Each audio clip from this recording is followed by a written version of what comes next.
Bom dia, boa tarde, boa noite. Como vocês estão? Tudo bem? Quanto tempo, né, não tem uma aula de filosofia nova no canal. Mas aí eu tô aí retomando essas aulas e peço a você, ó, dê um joinha no vídeo, se inscreva no canal e dê também sugestões para que a gente possa gravar aulas interessantes para vocês, né? E hoje, qual será o tema de hoje? Hoje nós vamos ver um pensador muito importante na área da psicologia, que é o Carl Gustav Jung. Algumas pessoas vão falar Jung, mas a gente, né, conhece mais ou menos como Jung, certo? A gente lida aí no meio do dia a dia, popularmente, as pessoas falam Jung, mas se vocês ouvirem falar Jung também, tudo bem. Agora eu quero deixar algumas coisinhas claras para vocês, né? Tem umas zoeiras externas aí, mas não vão atrapalhar. Eu quero deixar algumas coisinhas claras para vocês. Primeiro, aqui é uma aula introdutória, é uma aula mais destinada ao ensino médio, é uma aula, assim, mais superficializada. Se você quiser aprofundar, você tem que estudar, você tem que ler, tá bom? Então, eu vou deixar na descrição do vídeo algumas indicações de leitura que você possa ler, que você possa aprofundar. E, né, qualquer coisa você entra em contato comigo mandando mensagem ou escrevendo no comentário. A sua ajuda também faz toda a diferença para o canal. Os comentários também fazem toda a diferença. Então é uma aula introdutória, uma aula que vai dar noção no pensamento, tá joia? Então vamos lá. Carl Gustav Jung, ou Jung. O Jung, ele nasceu na Suíça em 1875 e também morreu na Suíça em 1961. Ou seja, ele viveu bastante, né? Ele teve uma vida assim bem longa. Então o pensamento dele deu tempo de criar uma certa maturidade. Então quero começar falando algumas coisas da vida do Jung. Por quê? A vida tem a ver com aquilo que a pessoa pensa. Influencia, né, no pensamento da pessoa. As experiências que você vive, elas influenciam no seu pensamento. Lógico, né? Isso é lógico e claro e evidente para algumas pessoas, né? Então vamos lá. O Jung, eles eram 4 irmãos, mas o Jung é o único sobrevivente dos irmãos. Isso gerou o quê? A mãe dele lutava contra a depressão por conta disso, né? O Jung era filho de um pastor, ou seja, ó, a religião aí presente no pensamento dele, na vida dele, desde criança. E ele teve essa influência, né? Então, a mãe dele sempre, acho que ele observava, né, a mãe dele sempre naquele intuito ali de vencer aquela depressão, vencer. Então, vamos lá. Mais algumas coisas interessantes. O Jung chegou uma época da infância dele que ele levou um golpe lá de um colega, uma pancada, sei lá. E essa pancada fez com que ele desmaiasse. E com o passar, né, como efeito dessa pancada, ele começava a desmaiar. Então, tipo assim, toda vez que ele sofria alguma coisa assim, que gerava alguma ansiedade nele, ele desmaiava. Se ele tivesse que ir para a escola, ele desmaiava. Então, toda vez que ele tinha que ter contato com a escola, que é uma coisa que às vezes ele, naquele momento ele não gostava, então ele desmaiava. E uma hora ele descobriu isso. Aí ele, escutando o pai dele preocupado com ele, com medo dele não dar certo na vida, ele mesmo decidiu por ele mesmo, falou assim, não, eu vou para a escola, eu vou vencer isso. Ele teve mais um outro ataque de desmaio, mas depois ele superou isso. Por quê? Esse desmaio era uma neurose que ele tinha, né? Era uma neurose que ele tinha e ele mesmo depois vai falar que foi o primeiro contato dele com uma neurose. Então, assim, falando em neurose, né? Primeiro conceito aí que a gente vai ver. O que é neurose? A neurose é uma energia psíquica que pode ser adquirida pelas experiências, por pensamentos, e que aquilo a gente não consegue resolver aquilo de maneira consciente, ela vai para o inconsciente e se manifesta em forma de sintoma, certo? No caso do Jung, era o desmaio. Ele desmaiava, era um sintoma. Era coisa real? Não. Era uma neurose que estava ali camuflada de desmaio, certo? Isso é só a grosso modo para você entender. Partindo disso, ele resolveu estudar, encarou os estudos e foi. E o que aconteceu? Ele se inscreveu na faculdade de medicina. Começou a estudar, né? E ele era estudioso, então ele se voltou também para a área de filosofia. Por isso a aula dele num canal de filosofia, porque ele se interessou por muitos pensadores antigos e que a gente estuda na filosofia. Só que ele se deparou com um livro lá, e o livro levou ele para um outro caminho, o caminho da espiritualidade. Então, o Jung tem forte influência espiritual no seu pensamento, certo?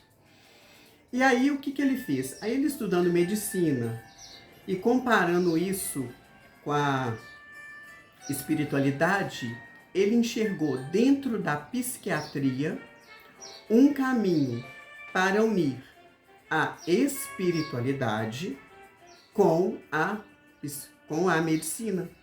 Então a psiquiatria é como se fosse o casamento, segundo Jung, para ele, entre a espiritualidade e a medicina. E aí ele se doutorou nessa linha e seguiu esse caminho, começou a trabalhar em hospitais, aí ele se casou e ele viveu muitos anos com a esposa dele. Me parece que foram 50 anos de casado ou mais de 50 anos. E nem por isso ele deixou de pular a cerca dele, porque isso coloca também nas biografias dele, coloca isso, que ele pulou a cerca, inclusive com a primeira paciente de um hospital que ele trabalhou a primeira vez. A primeira paciente dele, ele teve um caso com ela. Safadinho ele, né? Mas tudo bem, tirando isso, por que eu coloco esses detalhes? Porque isso mostra o quão isso influencia no pensamento da pessoa, certo? Em 1906, ele começou a ter contato com o Freud.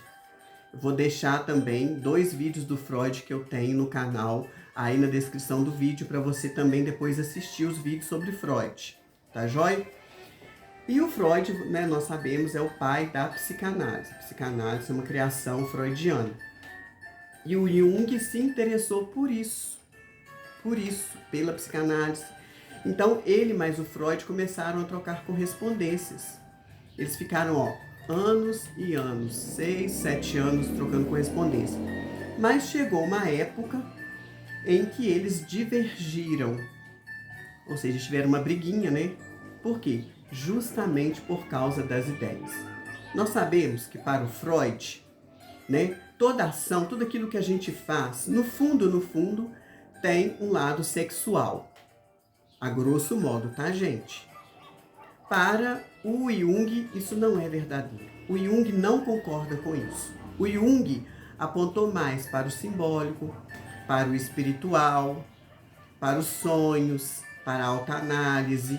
Então, ele fala que não é só a sexualidade. As nossas ações, elas não são só coordenadas e impulsionadas pela nossa sexualidade. Aí o que acontece? Ele mais o Freud, começa a ficar distante um do outro. Freud e Jung distantes. Eles, assim, os dois estavam numa novidade, descobrindo, né? Eles eram pioneiros nessa área.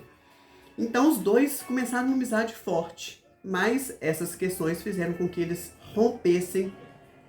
Alguns vão falar em 1912, outros vão falar em 1913, outros vão falar em 1914. Mas o certo é que eles romperam justamente por causa disso. Um levou mais para o lado da espiritualidade, que é o Jung, que é o que nós estamos estudando, e o Freud para o lado da sexualidade. E isso fez com que eles rompessem. Ficou claro aí? Tá claro para você? Aí o que que acontece? Aí ele brigou com Freud, né? O Freud já era famoso, falava em qualquer lugar, escrevia muito, era muito persuasivo, e ele tinha uma corrente de pessoas que seguiam-no. E o que que acontece? A comunidade psicanalítica ficou toda contra o Jung. Toda. Ficaram contra ele. Aí sabe o que ele fez? Ele falou assim, vou eu mesmo vou me analisar, vou começar a analisar meus sonhos, vou começar a me integrar. Com isso, ele criou a grande novidade do pensamento dele, que é a psicologia analítica. Nós vamos entender muito bem o que é isso, tá? Então, o Freud é o criador da psicanálise. O Jung é o criador da psicologia analítica, certo? Então vamos lá. Vamos um pouquinho assim do seu pensamento, né? A gente está vendo assim, viu um pouquinho da vida dele, agora vamos ver um pouquinho do seu pensamento. O Jung, da mesma forma que o Freud, ele divide a nossa psique humana, né? A nossa estrutura psicológica em três partes. Três partes. Vamos lembrar do Freud? O Freud é o id, o ego e o superego. Não vou explicar porque no vídeo que eu vou deixar na descrição vai estar. Para o Jung, a nossa psique, a nossa estrutura psicológica, ela também tem três partes. Três partes. Que é o ego, igualzinho do Freud mais ou menos, né? O ego, o inconsciente individual e a grande questão dele, o inconsciente coletivo. Então vamos destrinchar um pouquinho isso aí? Vamos falar um pouquinho sobre isso aí? Então não tem como falar em Jung se a gente não falar de inconsciente coletivo. Mas eu vou explicar muito bem o que é o inconsciente coletivo. Então vamos lá, o ego. O que é o ego para Jung? O ego é a representação da consciência. É como se fosse o centro da consciência. Não é a consciência toda, né? Porque a nossa consciência é formada de muitas coisas, segundo ele. Mas é a representação da nossa consciência, é o centro da nossa consciência. Então nós estamos conscientes, então o nosso ego aí está funcionando. Beleza? Certinho? Muito bem. Então vamos lá. Nós temos também o inconsciente individual. Inconsciente individual. Ou seja, nós temos uma parte inconsciente em nós. Isso ele herdou do Freud. O Freud estudou inconsciente, não é? Então, o Jung vai falar que nós temos um inconsciente individual. Aí ele vai introduzir uma nova palavra que será também usada pelo Freud, que é a questão dos complexos, né? Que é a questão dos complexos. Eu anotei aqui, para ficar bem claro, o que é complexo. Olha, segundo ele, olha, eu anotei aqui, ó, complexo. São grupos de conteúdos psíquicos que, desvinculando-se da consciência, passam para o inconsciente, tá entendendo aí, né? Passam para o inconsciente, onde continuam a existência relativamente autônoma, influenciando sobre a conduta. Então, são conteúdos psíquicos. Agora, vamos destrinchar isso. O que é isso? É um conteúdo psíquico. Os conteúdos podem ser gerados pela nossa experiência, por traumas que a gente teve, por situações que a gente passa, por novos pensamentos, pensamentos em cima de pensamentos. Mas o que é o complexo? É esse conteúdo, é isso que está na nossa mente e que passa para a inconsciência, mas continua agindo sobre nós. Tipo assim, vou dar um exemplo. Ele não desmaiava? O que é esse desmaio? É um complexo, é um conteúdo psíquico que gerava esse sintoma, que gerava essa neurose. Certo? Ficou claro? Então, complexo são conteúdos psíquicos que estão já inconscientes, por isso que está no inconsciente individual, e que mesmo assim continua influenciando os nossos a nossa conduta, a nossa forma de ser, certo? Outra coisa, né? Então, os complexos estão no meu inconsciente individual. E como que eu acesso isso? Olha, pelos sonhos, segundo Jung. Pela religião, eu acesso também pela associação de palavras, né? O Jung, ele ia dando um monte de palavras para as pessoas e elas iam ali associando e falando assim, ó, o que essa palavra representa para você? O que essa imagem representa para você? E a pessoa tinha que responder. O jeito que a pessoa respondia, a forma com que a pessoa respondia, né? O tempo que a pessoa levava para responder, isso tudo era observado por ele, é observado pelos psicólogos que usam essa linha. Daí ele acessa, né, os indícios de complexo que tem ali. E a partir do momento desses indícios, desses complexos, a pessoa, ela vai o quê? O que acontece? Ela vai acessando o inconsciente da pessoa e vai tentando ajudá-la a resolver. E agora vamos lá para a grande novidade do Jung, que é o inconsciente coletivo, que é uma das partes da nossa psique. O que é um inconsciente coletivo?